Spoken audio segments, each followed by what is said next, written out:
Okay, I believe we are ready to begin. We might wait just another couple of minutes to make sure everyone is here. But in the meantime, let me introduce myself and our company.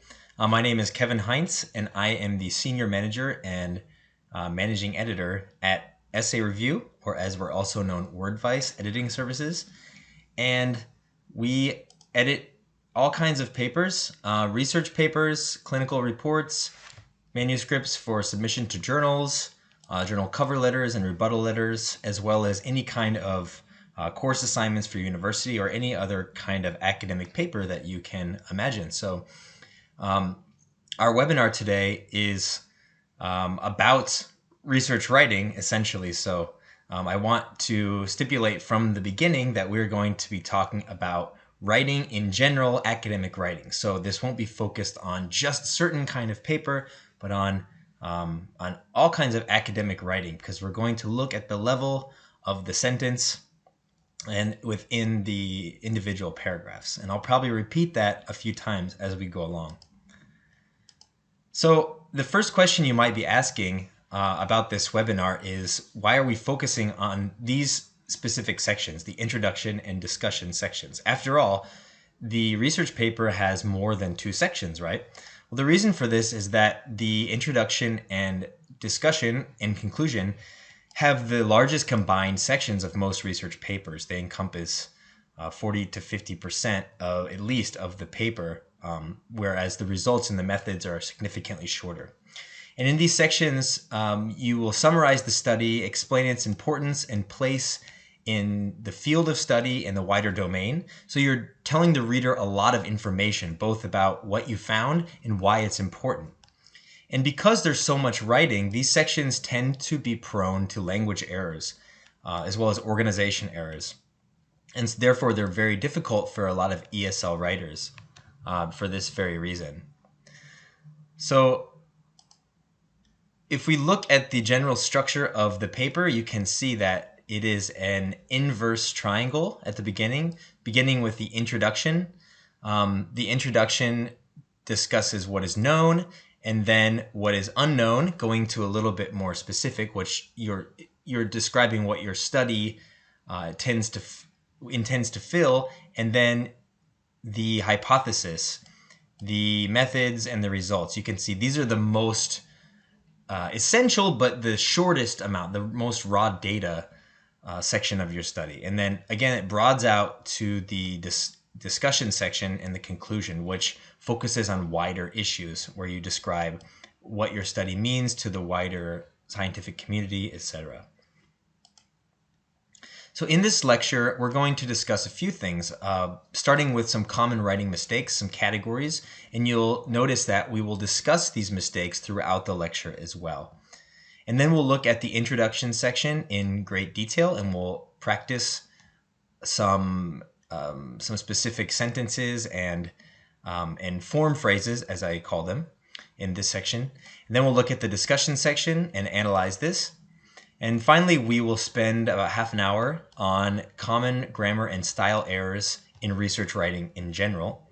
And at the very end, we will have an FAQ section. And because we've actually recorded this in advance, I've prepared some FAQ, some frequently asked questions that many researchers tend to ask about these 2 sections. So if you have any more questions, I will stay on and probably hop on into the webinar live after this. So please feel free to type in the comments section in the live chat if you have any questions, and I will try to answer those in real time if I don't get to your questions. So let's begin with some common writing mistakes that ESL researchers tend to make. ESL researchers, but also native English speakers as well.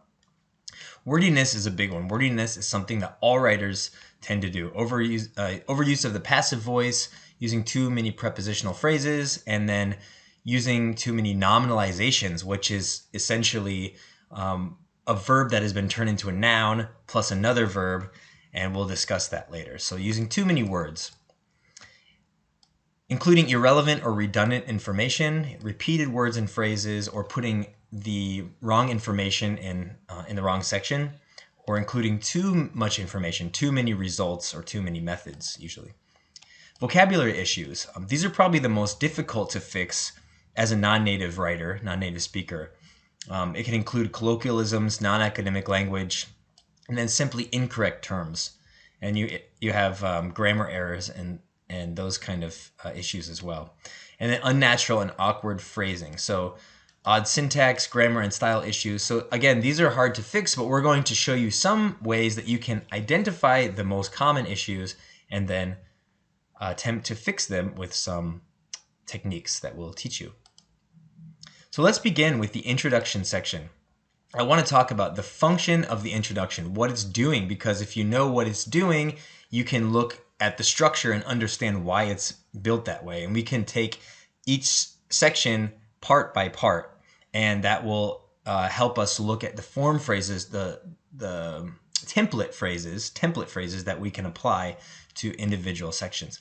So in the introduction, you're first starting by establishing the context of the work, providing background information about your topic, and discussing relevant primary research. That would be the literature review. And at the very end, you're going to state the purpose of the work. That would be your hypothesis, your research question, or your statement of purpose. And in many studies in the science, technology, engineering, and math fields, and natural sciences, you're going to explain your rationale and approach briefly. And that means discussing why you've used these methods or this study approach or shape to your study. So the questions you want to answer in the introduction are these. What was I studying? Why was it important to your field and to the wider scientific community? What did we know before the study? And how will this study advance our knowledge? So if you can answer all of these questions, if your reader can understand these questions, then you've done a good job in the introduction. Some general style guidelines to follow in the introduction are, first, to use the active voice as much as possible. In the methods, you will use the passive a lot, but outside of the methods, try to use the active. So for example, here's an example of a passive phrase. XYZ results have been reported by previous studies. Let's change this to active. Previous studies in this area have reported XYZ results. So this is already a little bit shorter and clearer. As far as first person pronouns, some usage of this is okay. It depends on the journal. And you will hear me say this a lot too. The journal that you will submit to is always the most important arbiter, the decider of these kind of issues. So read a lot of articles and research from the journal that you're submitting to. So in this example, we sought to determine, you could change that to our study sought to determine if you don't want to use that, make it sound too familiar with a third person pronoun, personal pronoun. Some general content tips. You of course want to only use highly relevant sources for your literature review. Don't be too broad. Use keywords from your title to focus on the exact problem addressed. So you want to use the keywords right away in your intro, as we will see, and you want to define your key terms, any terms that your readers might not understand in this context. And you also want to include a clear purpose statement or hypothesis. The most important line in your entire study will be that hypothesis or that objective, that purpose statement. And looking at the structure now, as we discussed, the inverted triangle, the upside down triangle, starts with the most general information and then goes down to the most specific problem being studied, down to your exact statement of purpose or hypothesis. One way that you can sketch out a study, if you haven't written your study already, is to write it backwards. Start with the specific hypothesis or purpose statement, which you will already have probably before writing, and then decide what is the context in which you're asking these research questions. That means what are the important elements to consider when you're considering this study. What's the background? What is the importance, etc. So for example, if you already have a purpose statement, this is your purpose statement. The purpose of this study is to determine the satisfaction rate of high school students in New York public schools. In this case, some possible context or background statements and topics might be, Several recent studies have demonstrated that satisfaction rates impact student performance in high school. Then you have a citation. Or many factors can affect high school student satisfaction rates. Or more specifically, between these years, over 2 million high school students dropped out. So you're establishing the importance right away. And you'll see in green, I don't know if I've mentioned this yet. Okay. In the terms that are in green, I've used green a lot throughout this webinar. These are generally form phrases, which means terms or short phrases that you can put directly into your work, which signal to the reader what you're doing, what the information coming up means in a given context. It's not specific to your content, but it's very important, and it makes up a significant amount of the content in your paper. Okay, looking at this more specifically, so in the introduction, you start with more general contextual aspects, such as the background and the topic. Introduce your topic right away. And then move to the more specific literature and current knowledge. What is your study, what is known and what is your study attempting to fill? Which gaps in knowledge is it attempting to fill? And then finally, the pinpoint of your study is your hypothesis or your purpose statement or your approach and your approach rationale. Okay, so let's discuss the flow of information within each specific part of the introduction. So the first thing you want to do is identify the topic and its importance to the subject area. And you're going to want to use keywords from your title, the keywords that you use in your study, right away in the first few sentences, or at least in the second paragraph, if not the first. And you want to start with a broader context. For example, why is this study important? What's the background research? And then move to more specific details. So for example, if your title is this here, Targeted Therapy Database, a model to match patients' molecular profile with current knowledge on cancer biology. And these are my keywords, which usually match up with the title. There's certain keywords that are in the title, and that makes it easier for researchers to find your work as well.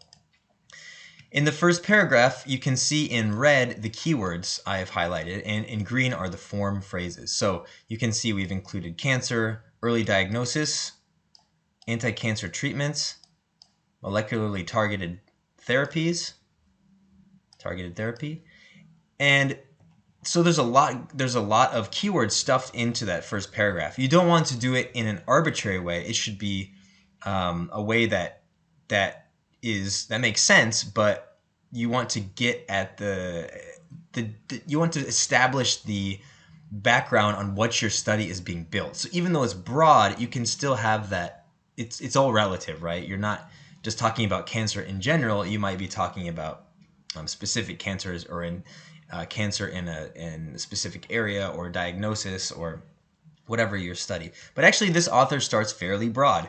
Cancer represents the third leading cause of death worldwide and the second in Western countries. So by pointing to that concrete fact about cancer in general, they're establishing the importance of the study. And they immediately go a little bit more narrow into early diagnosis. Continues to offer the best chance, okay?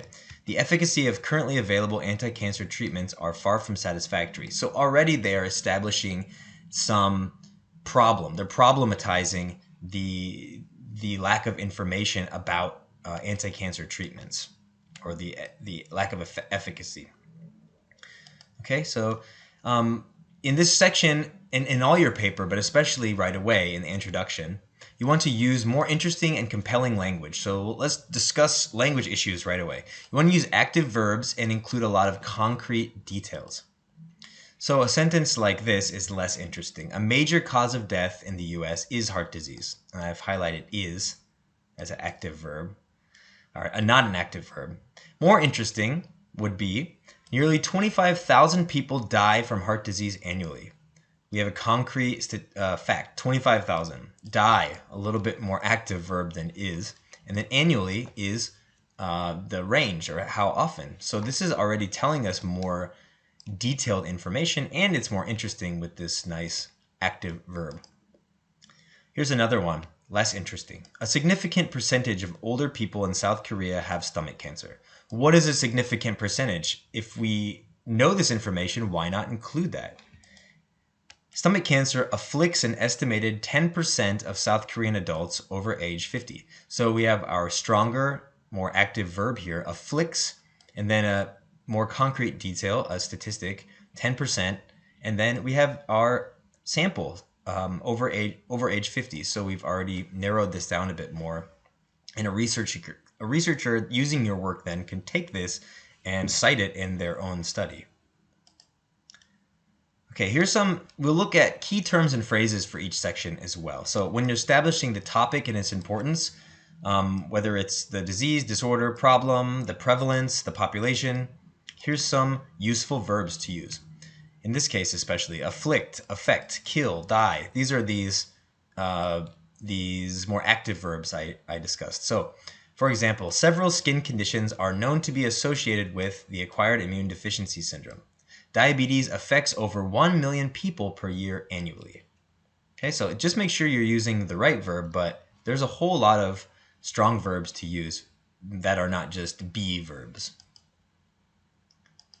Okay, affects are known to be associated with. Okay, in the second part of your introduction, you want to establish the context by providing a review of the pertinent literature, emphasis on pertinent, on the important literature to your study. So you want to summarize what is already known about the problem, the specific problem, right? Don't be too broad. Don't use too many sources. You want to use citations, of course, because just your study has more value the more research you are citing. And you don't want to include too lengthy explanations of the work unless the work itself is the target of your study. So how do you structure the literature review? You should start with the more general literature and then go to the more specific. So in our previous example, I said we wrote cancer affects 25,000 people annually. You might have a citation there as well. It's a pretty broad, it's a fact, but it's a pretty broad fact. And then you'd have more specific citations, citations about more specific details about the efficacy of anti-cancer therapies, etc. Let's look at an example. The emergence of advances in big data analytics led to the creation of Google Trends, a tool and source for analyzing big data. So advances in big data analytics is our broader topic. We go a little bit more narrow right away. Today, the definition of big data has evolved and now includes 5 Vs, an additional 5 Vs, with additional Vs being veracity and value. So we have citations for both of these, but you can tell that it's narrowing as we move along in the introduction. Okay, here's some form phrases that you can use. You want to separate literature into that which relates to the importance of the topic and that which demonstrates similar methodology to your study. So you have a couple different kinds of literature. The motivations for this research and its importance stem from several existing studies. Firstly, Maris et al. Argue that, okay, so how does the reader know what the literature is doing in a given context? Well, you use this form phrase to tell them. So again, this is a phrase. These are phrases you can put into your work. It's not plagiarism. It's just a flag saying, "Hey, this is what I'm about to say. This is what my section is doing." You're not just listing facts. You're using these form phrases to create a scaffolding to make your writing easier to read and understand and more enjoyable. Secondly, so we have firstly, secondly, that's very helpful as well. Secondly, this paper marks the introductory application of this model. So we've already moved into the methodology. This contribution is important as, okay, another signal phrase, another flag.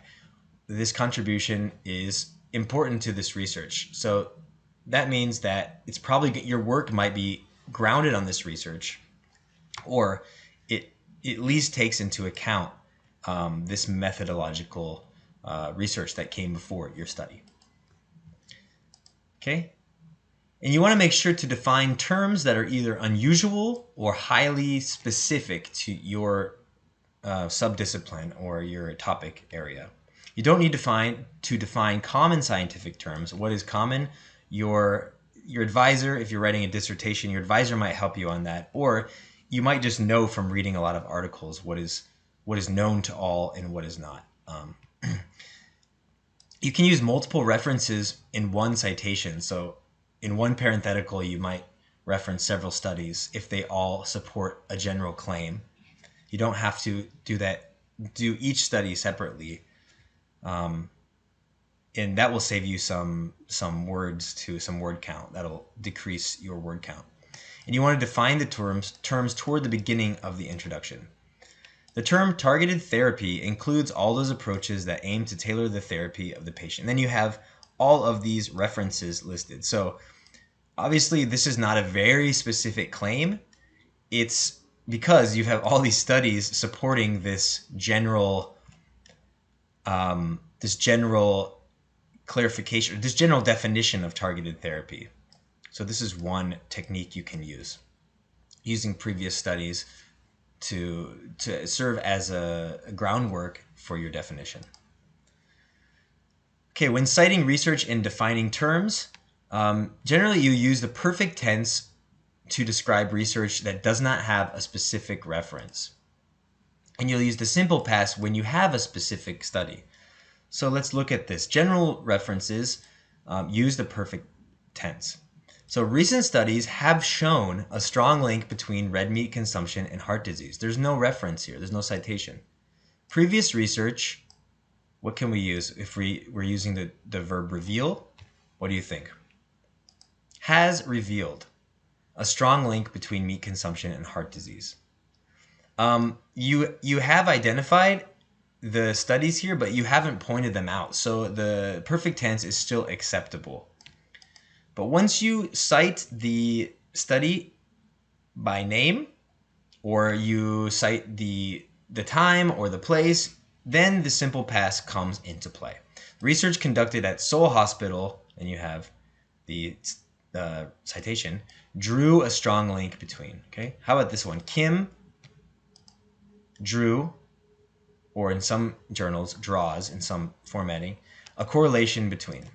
So you can see the difference here between perfect and simple. Perfect tense and simple past is when you have more information, more details about the study, use the simple past. All right, here's some key terms and phrases. Some useful verbs to use. Previous, recent studies, recent research has shown, has indicated, has revealed connections between. So you're establishing the importance of this research or this methodology. Current research reveals, shows, indicates, points to, is establishing connections between. So if there's ongoing research, you want to show the timeliness of this research that's being done right now, you can use the present tense. That tells the reader that these are studies that are concurrent with yours. Let's look at some examples. Recent research on heart disease and red meat consumption has revealed a correlation between triglycerides and plaque buildup. Or related studies being conducted are demonstrating, you can use the present progressive, are demonstrating connections between triglycerides and plaque buildup. One common mistake would be, like I've seen this a lot when I edit these science papers, is that the author uses the simple past to discuss studies. And this just reads a little bit strange to me. It doesn't sound right, and it isn't quite right. So recent research on heart disease and red meat consumption revealed a correlation. So you don't have any studies cited here. If not, you should probably use the perfect tense, has revealed a correlation. Okay, in the next part of the introduction, you want to describe what is missing or unknown, which your study will attempt to fill. My light is getting a little bit dim here. So you want to explain what specific information is missing that your study, the gap that your study will fill. So use a key phrase to identify this. And transitions, we'll discuss transitions now a little bit. However, the causal link between red meat and increased triglycerides has not been firmly established. So this transition is doing a lot of work. With no transition and a vague description, the reader has to do a little bit more work, and they might be scratching their head for a minute, wondering how A and B are connected. So let's say there's no transition. Not much is known about how e-cigarettes and pancreatic cancer are connected.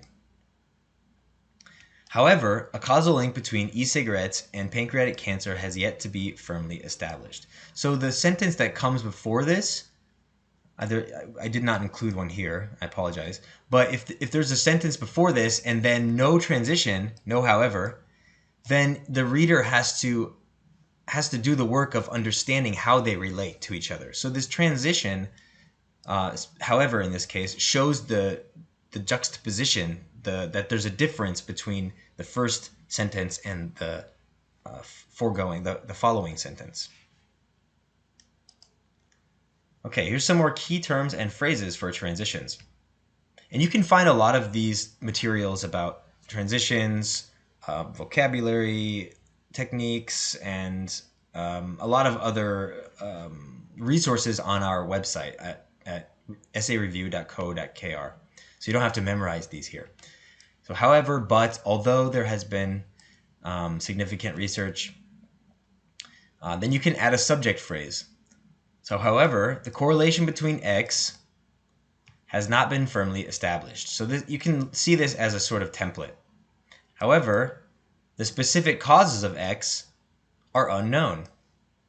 However, the causal link between X and Y has not been identified. So you're telling the reader with however, and then using the subject phrase and the verb phrase in this template, that there is something missing, and then your study you'll next show how your study will fill this gap. For example, but multiple investigators have reported inconsistencies in platelet measurements. Here's a really great transition, although. And the reason I like although as a transition is that it can help you combine information into one sentence, reducing word count and creating a complex and longer sentence that helps you vary the flow and the sentence structure of your paper. So you start with a subordinate conjunction and have a comma at the end, or a subordinating clause and have a comma at the end. Although some studies have indicated that blood collection can be acceptable for isolated lab tests, comma, there are insufficient data to demonstrate the reliability. Okay? So instead of having two separate sentences, you can start with this subordinating conjunction, although. Okay, and towards the end of your introduction, you want to state your research question, hypothesis, purpose statement, objective. The term for this depends on the journal and the kind of science that you're researching, the domain that you're researching. There's a kind of rules for each particular domain. So you want to tell what your study did. It's placed near the end, usually in the last paragraph or second to last paragraph of the introduction. And it's usually only one sentence or two sentences at the most. It is short and it's compact. You can use a very obvious form phrase to tell readers, to point to readers, this is my hypothesis, this is my research question. What does that look like? Here's some form phrases. The purpose of this study was to, the objective of this study is, and this last one's a little bit more vague, but we investigated two possible mechanisms to explain. So this last one might be useful in a very compact, shorter study, or like a medical brief, a short medical paper, but you can be even more obvious than that if you need to be. So let's look at some verbs with this. This paper describes, this study investigates, this study analyzes, attempts to determine. There's a lot of verbs you can use, but these verbs are very important. You want to use the right verb for your research question because it is the most important sentence in your paper. For the grammatical structure of the hypothesis, you might be wondering whether to use the present tense or past tense. I've said this 4 or 5 times already, but check your journal. What does your journal do when describing this? It does depend on what you are doing, what your main statement of purpose is doing, whether it's a hypothesis, whether it's a summary of what you did, of the results. So let's look at 2 examples. When you're summarizing the results or observations, you're talking about the study, so you're not talking about what you did, but your analysis, right? Our clinical observations suggest the possibility that A. Okay? When you have a hypothesis or a purpose statement, you're describing why you did what you did. It's a little bit hard to differentiate. You'll know it when you see it. You'll know it when you read it. But this study sought to evaluate the accuracy. One key distinction would be when you're talking about your study or what you did in the study versus your paper. So the study versus the paper can be a helpful distinction. The study can be past tense, and because it's something that you already did the study before you wrote the paper, right? But the paper is your analysis of the study. So you could say this paper seeks to evaluate, but the study sought to evaluate, if that makes sense. All right, here's some helpful key terms and phrases. Subject-verb phrases for the hypothesis. We determined that this study sought to find out, our observations confirmed. Our observations are our study analyzed, confirmed, observed, examined. There actually aren't too many verbs to use. There's probably a list of about 10 to 15 maximum that you will be using in any given study. And we do have a really good resource on our website that lists a lot of these verbs and sentences for your hypothesis. So let's look at some examples. If you're summarizing the results, we determined that the impedance platelet counts generated. Describing the purpose, this study compared the accuracy and precision of the impedance platelet counts. It's really hard to look at just a couple examples, but what I want you to keep in mind is that these signal phrases are telling the reader exactly where your purpose statement is, where your hypothesis is. Okay, and your main verb should obviously accurately describe your actions. You don't want to say, we established that the impedance, or let's say, we observed that the impedance platelet counts, because an observation is obviously on a lower order than a determination. So you want to make sure and get that verb correct in your hypothesis. All right, here's a nice little template that you can use for the hypothesis and purpose statement. You can begin with a subject phrase, add a verb, then an object phrase, and then a specific element being studied. What does that look like? So for example, your subject phrase could be just a pronoun, we. We. Verb, aim to determine, or verb phrase. We aim to determine. 3, object phrase. Well, this could be any kind of object. We aim to determine the efficacy of, or we aim to determine the amount of. And then a specific element. Pressure, the amount of pressure change, or the degree of pressure change. Oh, good, degree. That makes sense in this case. The objective of the study, our subject phrase, was to identify, 3, object phrase, blank. Let's see what we can use. The blank of care at public and private hospitals. I'm going to guess the level of care. That sounds about right. Okay. The differences in quality of care. So the parts, the components that you put into this template obviously are exceedingly important. Not only the verb, but also the object phrase and what you studied. All of them are important. Here's one more. This study, blank blank, growth in tumor cells. We can mix and match here. These are just examples. This study, let's say, sought to determine, our verb, the degree of growth. Okay, this study measured the rate of growth. Right, so all these components are very, very important and need to be considered when writing and editing your work.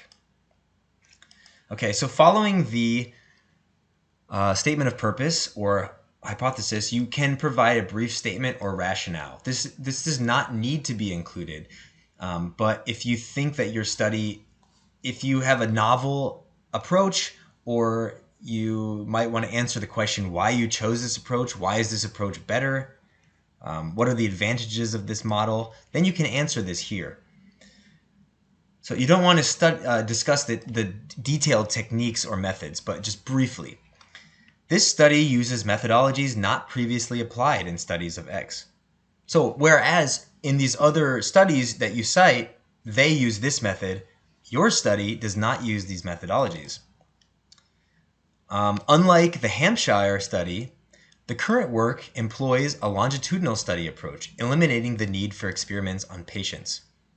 So not only do we say the work employs a longitudinal approach, period, we can add an extra clause, eliminating the need for experiments. So we don't need to experiment on patients because of this approach. Okay, I don't think we need to go into too much detail because of time here. I will give you the slides. These will be available to you after the webinar, so you can go through and look at these in details, these different kinds of rationales, or how you can create a rationale for a hypothesis. All right, let's discuss another writing issue, and that is wordiness. And here we can avoid wordiness by avoiding the passive voice. Using the passive voice adds more words. Positive effects have been indicated by previous studies in which this drug has been tested. So we have the past passive, but we can keep it in the past, but we can make it active. So change the sentence or phrase to an active voice. Previous studies testing this drug have indicated positive effects. So instead of putting positive effects at the beginning, you can put that at the end and then move previous studies to the subject position. This sentence is wordy and awkward. How can we improve it? However, although it may be indicated by some studies that blood collection from lines can be acceptable for isolated lab tests, there are insufficient data to investigate the reliability of line draws. Well, I can see right away that we have two transitions. We probably only need one. In this phrase, it may be indicated by is pretty long and unnecessary. So we can just get rid of however here and just use although, as we discussed earlier. Although some studies indicate that A, there are insufficient data to determine the reliability of line draws. Oh, and here I've used, this is not a voice issue, but this is a verb issue. There are insufficient data to investigate. Maybe that's not quite the right verb. There are insufficient data to determine. Make sure your verbs are correct. And we've already saved 4 words in this one sentence. All right, let's take a quiz about the introduction. What function does this sentence perform? Here are your choices. Direct visualization of sound-producing larynx and syrinx and experiments with an excised larynx and syrinx confirm that both organs function as self-oscillating valves driven by airflow. What is this particular sentence doing? Is it identifying the topic and its importance? Is it showing what is known in the literature? Is it showing what is missing from the literature? Or is it providing a purpose statement or hypothesis? I don't think it's a hypothesis. We're talking about experiments that have gone before, so it might be showing what is known. Yeah, and that's what it's doing. It's showing what is already known based upon previous research. And I actually have answers to these because I might not know them right off. But let's see if I can. I'll be playing along with you with these quizzes, so let's see if I can get them correct.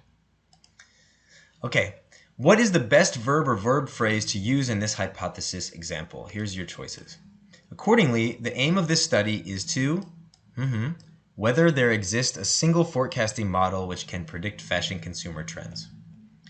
The aim is the study is to say, the aim is to make a conclusion, the aim is to determine, the aim is to seek to evaluate whether. So consider whether here. I'm going to guess determine because the phrase determine whether something is true. So again, this is just to stress the point that you want to choose the right verb and verb phrase. Hooray. Okay, and let's skip the third one for now. you can see there's a lot of potential issues that your sentences can contain, especially as a non-native speaking writer. Okay, let's move on to the discussion section.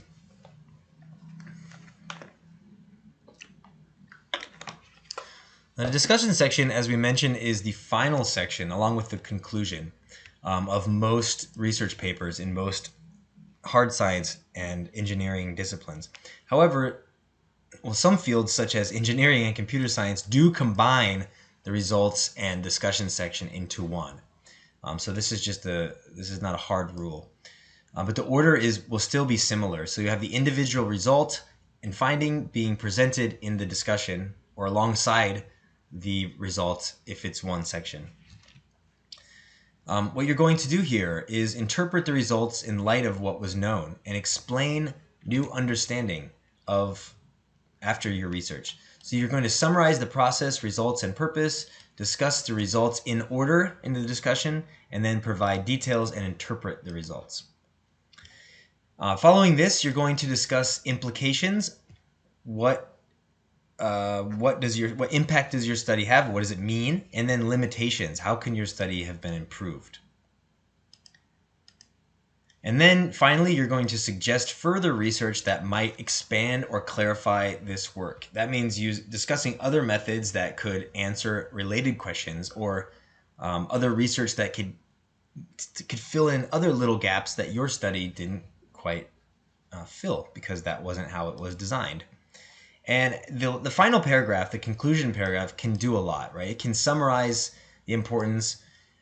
It can add something new, but really you want to sell the work. The conclusion might be the most open-ended part of your entire paper, because some papers you notice just go very far and say our study could be the start of an entire new field of science.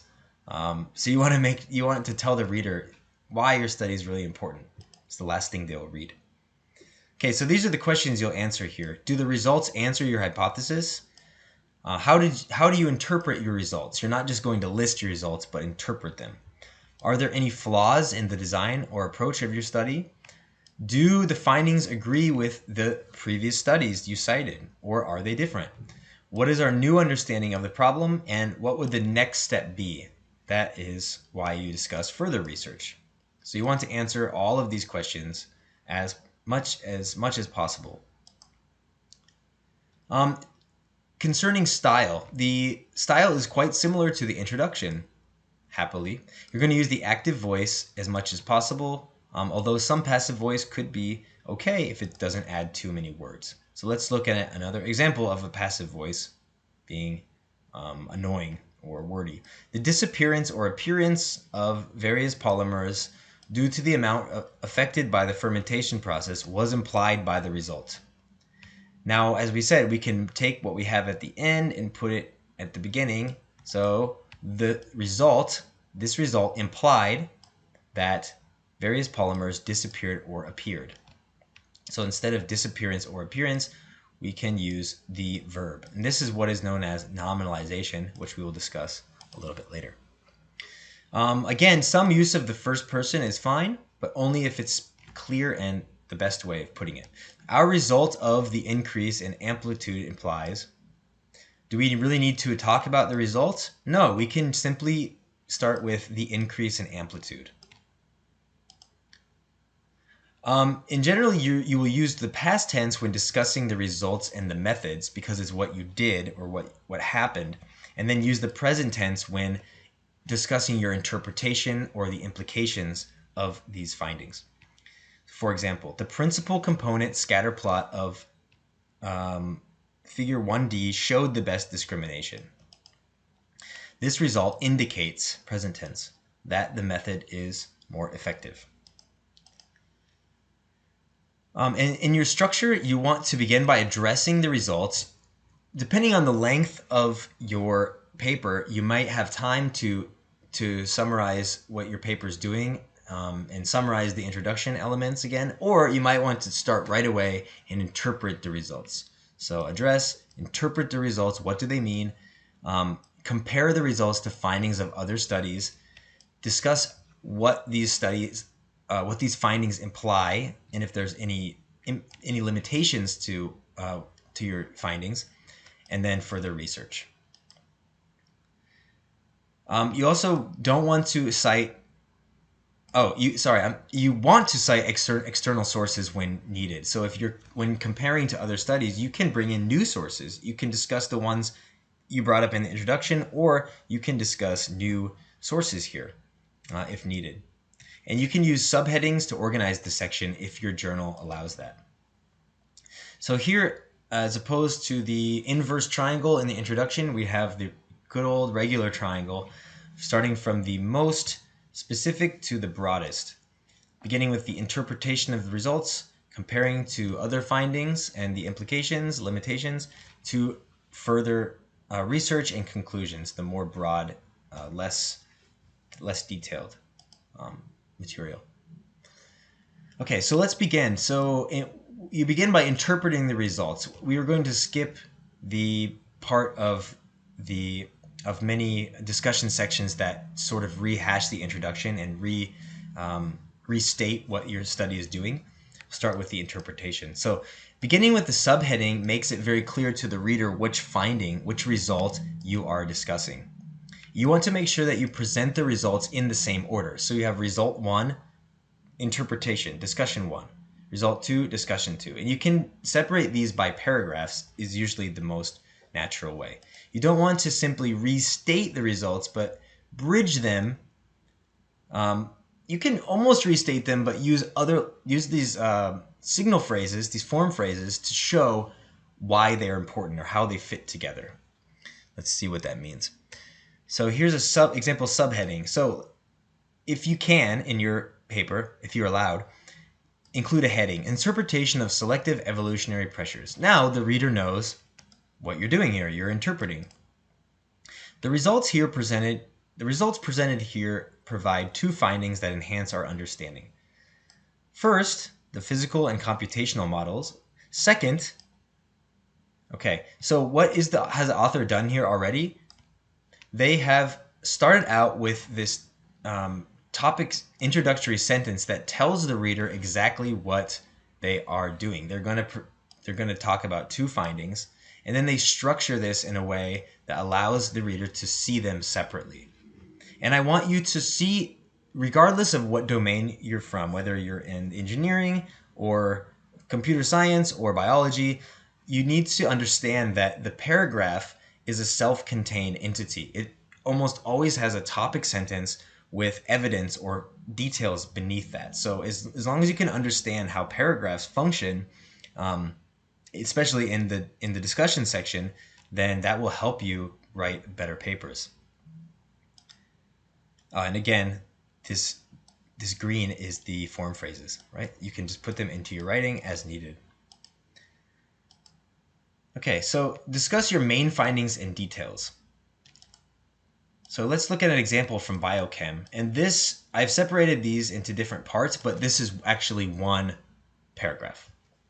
So the first sentence gives a summary of the work. In this study, MALDI TOF-MF was utilized to discriminate between Chinese and Korean kimchi. So this does summarize.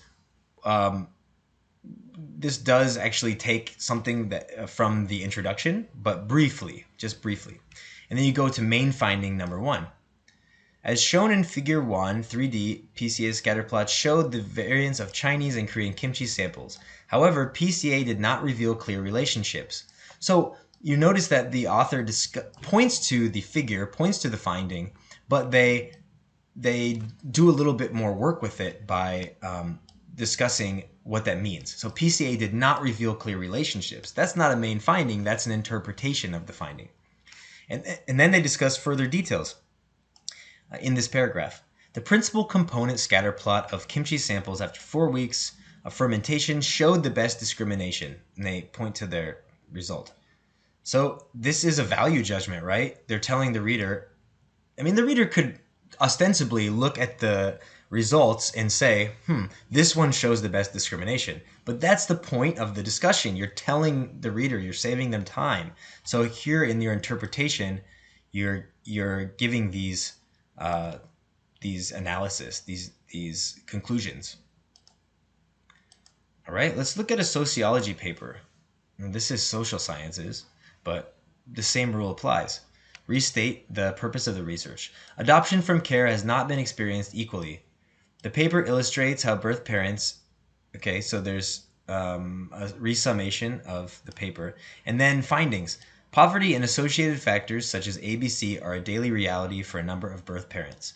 Poverty creates instability, and poverty is gendered. Women in UK are slightly more likely to be living in poverty than men. So details follow this main finding, this main argument in this case. And then further details, more specific details follow in this singular paragraph, which are all connected to this main idea that adoption has not been experienced equally. These are different ways in which the inequality is manifest in this particular research. All right, let's look at materials engineering, a little bit different structure here. So the first sentence summarizes the section content. This section presented the experimental results obtained in the laboratory and discussion for properties of 8 concrete mixtures. And then you have a subheading below this. So this is the structure of probably IEEE journal, a little bit different structure. Several trial and error efforts were made. It was found that this important finding is surely an effective guidance. So they're not just listing the results. However, in this materials engineering paper, the results and discussion section being in one section, they're a little bit harder to dissociate from each other. They're kind of mixed together. Okay, let's look at one writing issue that can happen in the discussion section. You want to make sure that you're not just repeating the results, as I mentioned before. You want to use bridge sentences or bridge phrases to do a little bit more with that work and show how it connects together. So this sentence is just repeating a result. How can we change it to an interpretation? The response of lead-exposed neurons was slow relative to controls. This suggests that there is a connection between lead exposure and neuronal activation. You can, well, now that I read this, I believe that this author is doing a little bit more. This suggests there is a connection. They're doing a little bit more, but you can use a bridge sentence to connect these two results and make them more interesting. And that's very simple. The slow response of the lead-exposed neurons relative controls, so A, suggests that there is a connection between lead exposure and neuronal activation. Right? So you're connecting the two results together in one sentence.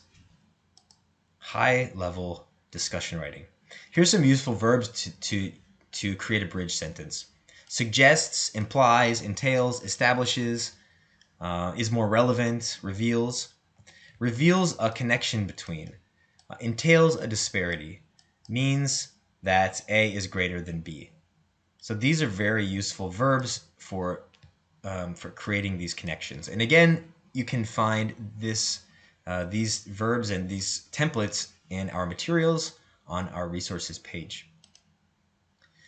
Okay, following the interpretation, what you want to do is state the implications and compare it to other studies. So that means discussing what the findings mean to your area of research and assessing which results were most useful and comparing to previous studies. You want to use modal verbs here because when discussing the implications, some authors can go a little bit too far and say and make assertions that are not grounded in evidence. So using will or do sound too absolute for scientists. So may, might, could, can are often used. So you can, when discussing implications, describe what the results mean, include the subject of the study and what possible impacts it could have. So here's our subject, LAPT M4B 35. What possible impacts? May be a novel predictive biomarker. So using our modal verbs. Therefore, this low risk and easy to perform method, okay, this is our subject, could be useful. Not just is useful, but could be useful because you're discussing your implications, not some firmly established by previous research, many previous research. It's your research, so it could be useful. It may be useful. This model might be useful for developing therapeutics. All right, let's look at some examples quickly. We won't read through all these. So in our model, the use of identical sound source in both positions provides strong support that the additional length of vocal tract plays a significant role. Importantly, the differences between larynx and syrinx emerged in both modeling approaches. And then finally, compare to other study findings. Although the influence of airway characteristics, blah, blah, blah, has been discussed before and has been most clearly documented for the human voice, unequivocal experimental evidence has not been presented for birds. So this is similar to what you've done in your rationale of your approach earlier in the introduction. But you're kind of restating it, and you can even bring in new studies to compare. Okay, you also want to include limitations here. This means discussing what didn't work, what could be improved, or what findings you discover that you might want to temper with some limitations. For example, your methods might not have been exactly what might not have gotten the results. There might be other ways to approach the study that might yield more consistent or reliable results. However, some limitations should be noted. So this is a good signal phrase to lead into your limitations. However, some limitations should be noted. Our data from 3 species shows that these interactions do play a role, but their prominence may differ substantially between species. These estimates are conservative and might not take into account. So you're tempering. You're not saying these are my findings, therefore this is the way. My study has answered all the questions. You want to be careful, right? This is not politics, it's science. When discussing limitations related to methodology, use phrases. Let's see. The effect estimates in the model are subject to biases and confounding factors. This is a pretty common phrase to find. Some limitations should be noted, period. You can use this in any study before your limitations. First, we use X as a baseline, which would bias the results of subgroup analysis. So lots of potential ways to introduce your limitations. And following this in the discussion, next section is discussing further needed research. Again, use modal verbs and indicate conditional situations: must, may, could, might. X research must be conducted before this therapy can be routinely administered. Must is stronger, right? Must means needs to be. Larger comparative studies need to be performed before the use of this technique can be recommended. So this is kind of a stronger statement. Something warrants, demands, needs further research. The safety of this drug warrants further study. The requirement for vasopressor support during therapy demands further investigation into the safety, right? So these are strong statements. May or could is a little bit softer, and it's a little bit more hypothetical or conditional. Further studies on X could result in breakthroughs. Not necessarily, not will, but they could result. Further future discoveries in genetics and molecular biology may clarify the characteristics of each tumor. If done properly, they may clarify. So modal verbs are important here. Finally, let's go to the conclusion. So the concluding paragraph can do one or more of the following. It can show how your work advances the field. It can restate what you talked about in your introduction. And it can extend the implications. It can suggest future experiments, and it can extend your research claims and questions. So it's almost no need to read all these. It can do a lot of stuff, and you actually don't even need a concluding paragraph. It's not essential. If you have enough space, if your target journal allows you enough word count, then it can be very good to make a strong concluding statement. But here's what one might look like. With the green being the form phrases again. With the currently available data, we present the following testable model for evolution of avian syrinx. This model indicates that a multitude of blah, blah, blah, perhaps the evolution of a novel structure for an already existing function particularly requires permissive interactions. So the author is doing a couple things here. They're reiterating, summarizing what the study did, and then they're reiterating the findings. Respiratory needs were permissive. They're pointing to the main finding or findings, and then they're elevating the model, and then they are discussing potential future evolutions of. They're discussing like potential. In this case, I guess without context, they're discussing bird evolution. So potential evolutions of this bird structure might create more interaction. So this is speculative. That's why they've included it at the end. It's not. It's kind of an assertion, but this is the end of their paper. Some useful form phrases for the discussion.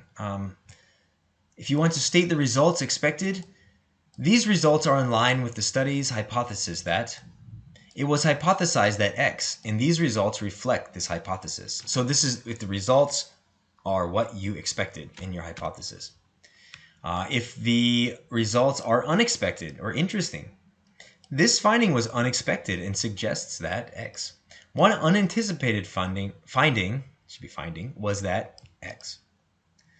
For explaining the results, there are several possible explanations for this finding. One possible explanation is that. Another possibility is that.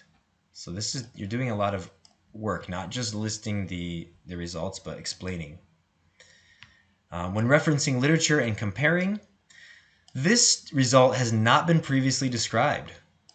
As study X concluded, so this is when you're comparing it and saying my study was in line with this study. As this 2004 study said, our study had a similar finding.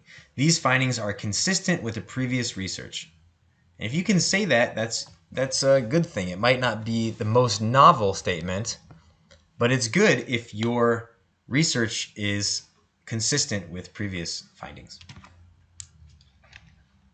And discussing wider implications, a larger issue that emerges from these findings is, one implication for these findings is just obvious form phrases to tell the reader what you're doing here.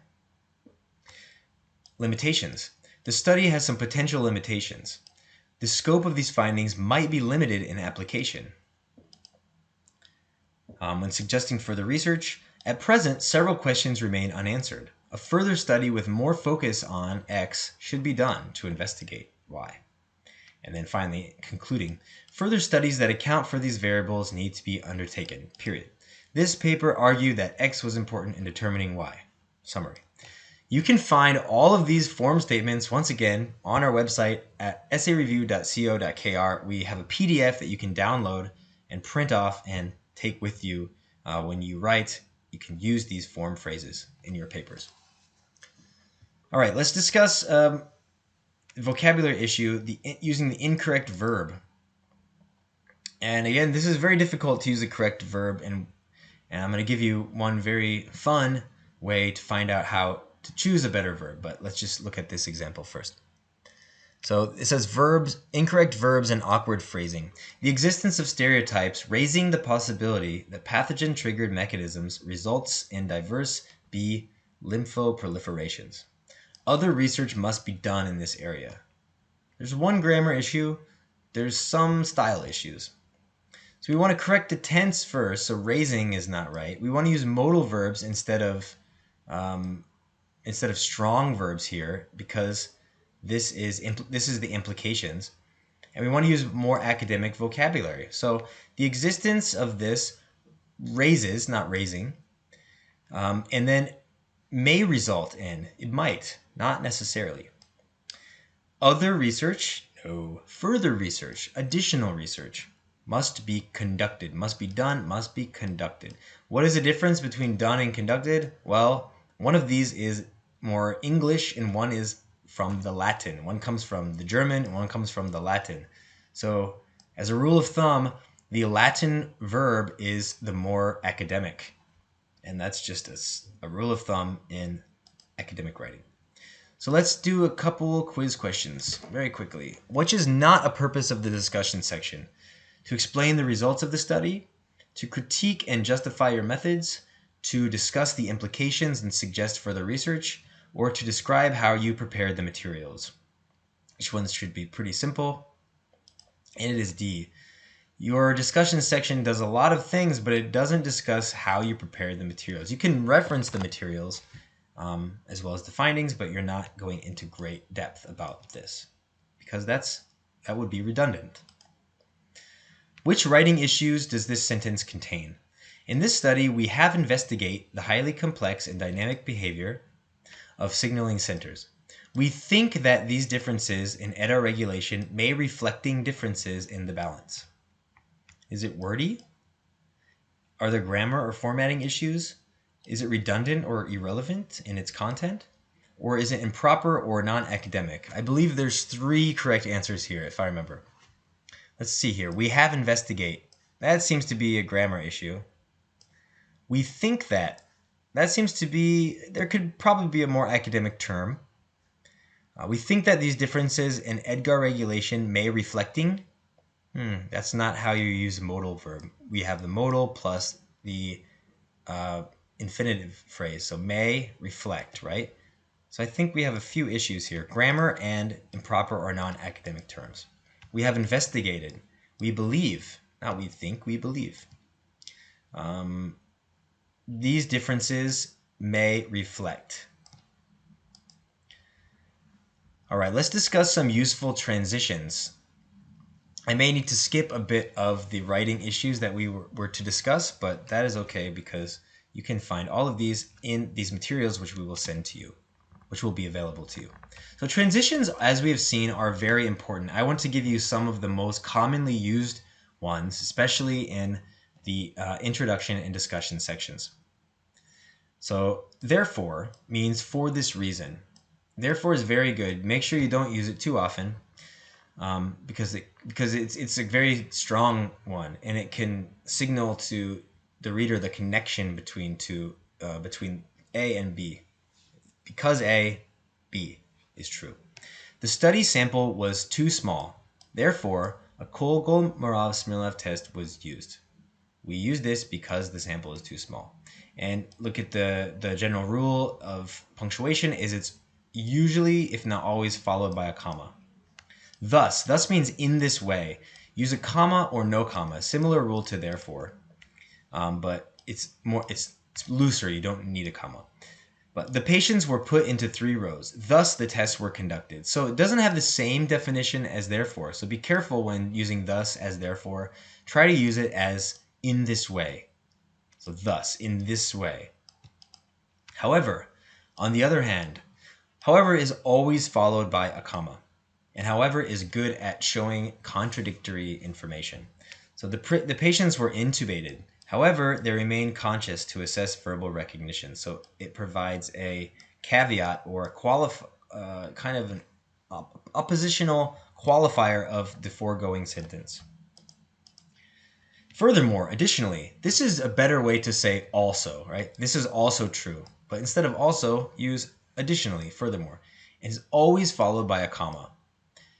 Cancer treatment has made huge advancements in recent years. Additionally, cancer diagnostic tools have improved significantly. Moreover means a larger point. It's a meta point. And this is always followed by a comma as well. And moreover is one of my favorites to use because it's kind of sophisticated. It lets you zoom out and look at another larger issue. Additional research of this cancer are warranted. Moreover, future studies on gene splicing could lead to a cure. So this is also, or a larger point is this. Overall, in sum, this can be used in the discussion, especially near the conclusion. It means the larger point is, and it's always followed by a comma. Overall, variable y does not appear to have any major impact on stomach cancer. In sum, prognosis was extended. So this tells the reader what? This tells the reader that A, you're summing up, you're finishing, and here's the main point. So it's a very useful transition. And lastly, the one we discussed, although or whereas means even though. And the phrase the sub the subordinating phrase is followed by a comma. Whereas previous studies have done X, comma, this study does Y. Although this study design addresses the research questions here, comma, further studies should be conducted. Okay, which transition would be best in this sentence? There was a suggestion that LCN3 reduced CHD events. This seems not to be the case, and LCN3 likely makes little or no difference to CHD event risk. I give you a big hint here with this phrase. This seems not to be the case. Which one of these transitions, moreover, however, therefore, in sum, which one of these is contradictory or is a qualifying? That would be however, right? Followed by a comma. Okay, the instantaneous powers in EQ6 vary dramatically in the vocal fold sections. To get a representation of the mean values of powers, the calculations in E6 were averaged. Difficult, right? No context makes it difficult. But imagine being a reader. The reader doesn't have the transition, so it's hard for them to understand how these fit together. Because they vary dramatically, to get a mean value, we use this. So, therefore, would be the best transition here. And this is helping the reader out a lot. So make sure to use these transitions. All right, let's move on to our final section. And I might skip some of these because I don't want to keep you here too long. But we'll discuss the most common writing errors and issues that writers have for research writing. We're going to discuss why is good writing important, what are some common writing issues, and give a more detailed explanation. Pretty much we'll just discuss the writing issues in practice.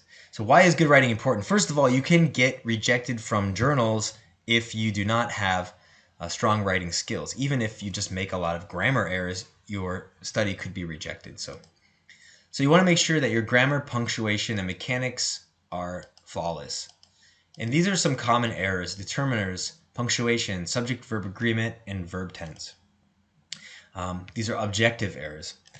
As for style issues, wordiness, as we've discussed, lack of flow, could be overlong sentence, repetition, non-academic terms and expressions are all issues. But especially these objective issues are the most basic, and any good proofreader and editor should be able to help you with both of these categories. So let's begin with determiner misuse. So the biggest determiner misuse, the one I just will focus on here, is just articles. So a and the. Cancer is a major cause of death in the US. Why are we using a and the? Let's find out. The results of the study are quite significant. I'll just skip ahead from this and look at this chart. I think this chart can help those of you who make article mistakes. Article errors are the most common types of errors found in any academic writing. We count that these constitute up to 40% of all objective errors, I believe. So here's a good handy table to help you with these. So if your noun is uncountable and you're discussing any of this noun, use the noun with no articles. So drinking water has many benefits. Love is a strong emotion. Not the water, not the love, just love, because you're referring to any of this. When you're referring to one specific uncountable noun, use the, a particular one. The water in this lake is clean. Which water? When you can ask the question, which water, which love, which magic? This water, or the water here. We examined the water bordering the town. Which water? The water bordering the town. Remember to use the in this structure. The noun plus preposition plus noun. So the heart of the city. The results of the experiment. Not the results of an experiment, or results of an experiment. the results of the experiment because we have particular results of a particular experiment. Okay, let's discuss countable noun rules. When you're discussing one member of the noun, any member, you can use a or an. So it doesn't matter, not any particular member, but any of them. I want a car. A virus could have infected this specimen. Any virus, any car. When you're discussing all members of the noun, use the noun with no articles. So colors can affect our emotions. Scientists have been researching this issue. If you're discussing particular scientists or particular colors, you could say these colors affect our emotions or these scientists, but you're discussing all members of this group or most members of this group. When discussing the countable noun as a whole group, use the. The elephant is a large mammal. The harp is a difficult instrument to learn. All right, let's do some of these in practice. And again, these are probably easy for you, but a lot of mistakes made in papers. So which articles should you use? A and the or no article? We analyzed a variety of tissue samples. A variety. So variety is one of those verbs or one of those nouns that always will take the indefinite article. A variety, not the variety. Experts identified lakes surrounding the compound as the source of infections. Which lake? Which infections? The lake surrounding the compound. The infections in question. Colors affect our perception of reality. Well, unless we're discussing particular colors, only yellow and green, these colors, then we don't need any article here. All right, let's discuss some demonstratives. This and these refer to items you just referred to or which are within the study. So these are common, right? These studies support the germ theory. This finding has great implications for cancer research. The aim of this study is to, very, very common. However, we don't often use that as a demonstrative. So we don't talk about a theory and then say, that theory is common, that over there. We always want to be discussing in writing, because we don't have a physical space, we want to be discussing something close to us. So you use the close demonstrative, this, these, something that you just referred to. So this theory is common. Those is particular. So you can use those as a noun substitute for people or subjects, plus a participle or adjective. So those exposed to radiation were at risk. Those people who were. If you want to cut down on some words, those people who were exposed, then you can just get rid of the people who were. Those exposed to radiation. As long as we know earlier in the study you've talked about the people, then you can eliminate this and use those as your subject. Those left in the 30-degree water shrunk more rapidly. Those test subjects. So if you've just used test subjects in the previous sentence, you can just say those. So for example, test subjects left in 40-degree water shrunk at a rate of 5 nanometers per hour. However, those left in 30-degree water shrunk more rapidly. Qualifiers. Qualifiers are used to show the importance of more general issues or to discuss literature in general. So many studies have been conducted. Most Koreans, some scientists, these are not specific. We're not using, they're like in lieu of using concrete data or concrete statistics or percentages. What you want to avoid is using superlatives such as all, no, or every, unless it is 100% accurate, right? So don't say every relevant study supports this theory, unless, we're talking about the existence of something like a law of nature, such as evolution. Every relevant study supports the theory of evolution.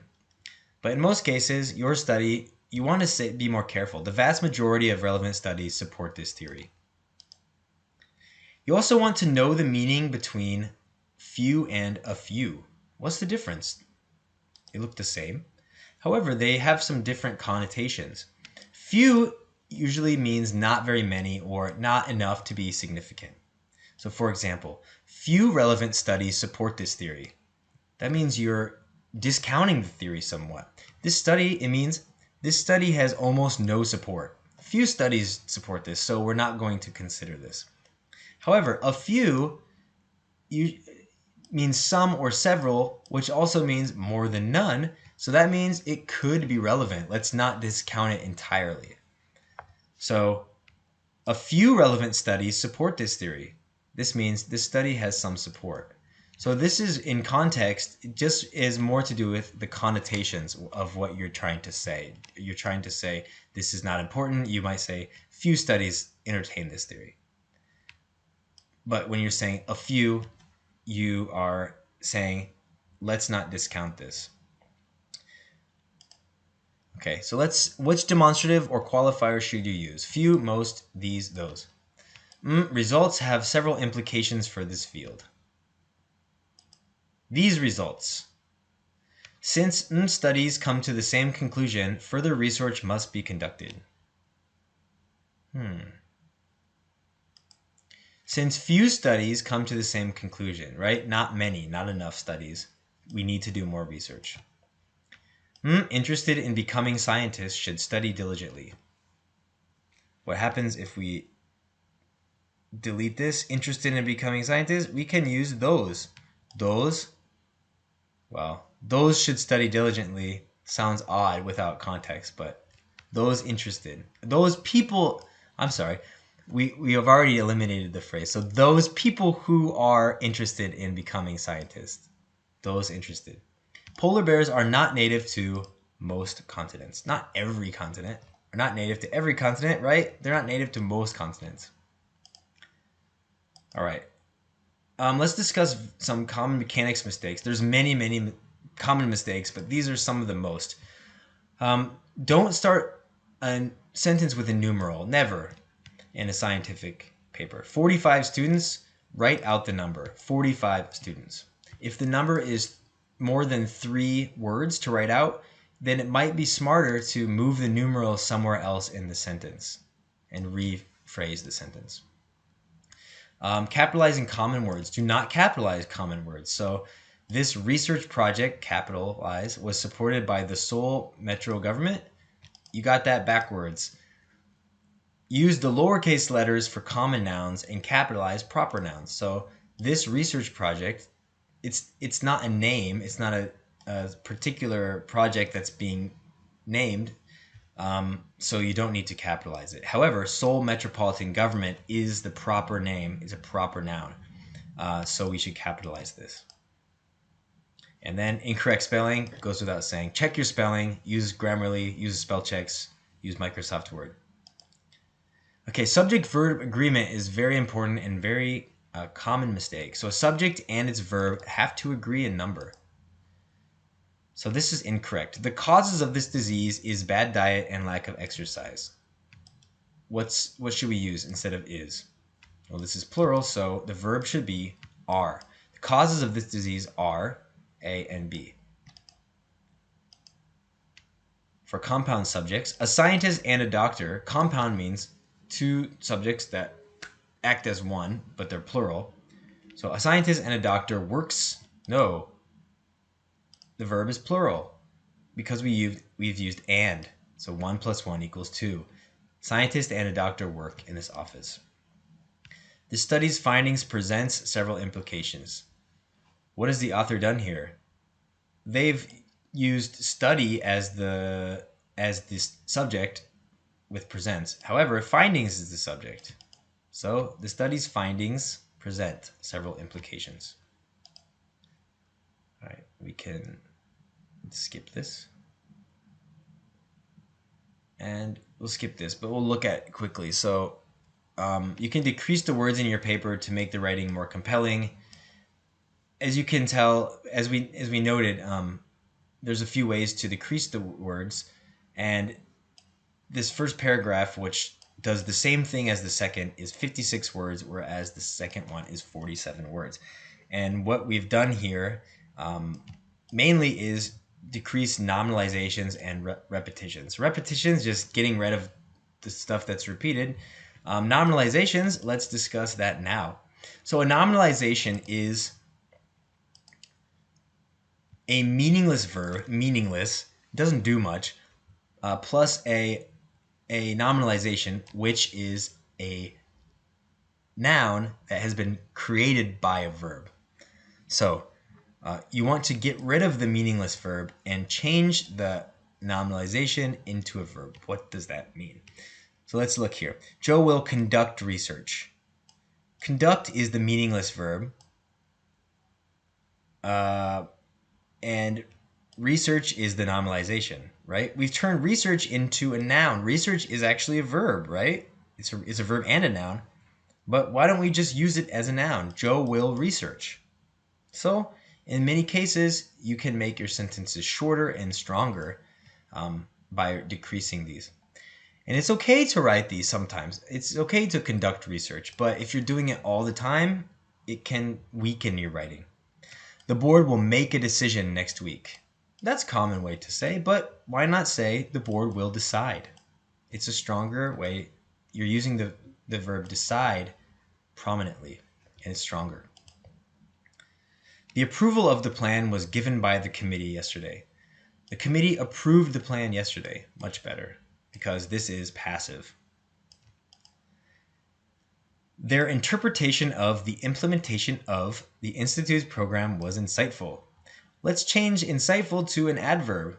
They insightfully interpreted how the Institute implemented its program. So you can use an adverb and you can use these how and what phrases to decrease words and get rid of these long interpretation, implementation, not as much fun as the verb. First was their introduction of their analysis of dreams. First, they introduced how they analyzed the trauma patient's dreams. Okay, let's skip these. Okay, I wanted to get to these non-academic terms and expressions. So, a few rules here. You want to avoid using informal or colloquial language. So informal might be talk about, look at. Phrasal verbs. A lot of phrasal verbs are informal. So what would we use instead? Discuss instead of talk about. Examine instead of look at. And then also we can say in addition or additionally. What do these have in common? Let's skip number 2. What do these have in common? These are verbs of Latin origin that are one word in length. So as I mentioned earlier, Latin is the language of most science, Latin and Greek.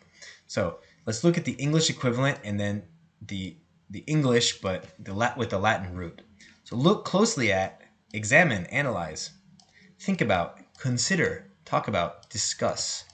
And there's a whole bunch of these, and again, we have these listed in our resources on our page. So it can be handy to go through. Maybe once you've written your a section of your work, go through and try to find these phrasal verbs, try to find these colloquial verb constructions, and see if you can replace them with the Latin, and you'll instantly elevate your work. All right, I believe this is the final thing we'll discuss before getting to the FAQ. Reviewing the verb tense usage. When do you use the past? When do you use the present? Generally speaking, you use the past tense when discussing prior research, so literature that someone else did or that you did. When you're discussing the result or observation made in your study, so something that happened in the past, use the past tense. Use the present tense when discussing general facts. When the subject of your study is your paper, so our study demonstrates, our paper discusses, or in the conclusion or interpretation of current findings with a modal verb. Entropy may be involved in. Okay, so what does that look like? Let's discuss the past. So in the past, the Bowen group hypothesized that there would be an increase in air pressure. This is true in most formatting styles. So APA, Chicago, and I believe AMA, IEEE, and most formatting except for MLA. the literature is discussed in the past tense. Many studies done throughout the 20th century assess this affinity between carbon and nitrogen. Okay, you could say here have assessed, right? Or the present assess. If you're going to use the past, then you want to again use the well, it's the 21st century now, right? So, but it's done in the past, right? So you want to use the past and specifically the perfect. When discussing observations, mice in group B who were exposed to radiation developed parietal lobes. This happened. It's a fact that happened. The stem cells in test group C get bigger. Do we want to use the past got bigger? What's a better word? Let's go with the Latin verb. How about enlarged or increased in size? Okay, the present tense. When discussing any general fact, obviously you'll use the present. It's always true. Air pressure decreases with altitude. The average human skeleton has 270 bones. Here again, not a tense issue, but how can we increase? How can we improve this word? Has. Human skeleton consists of, contains 270 bones.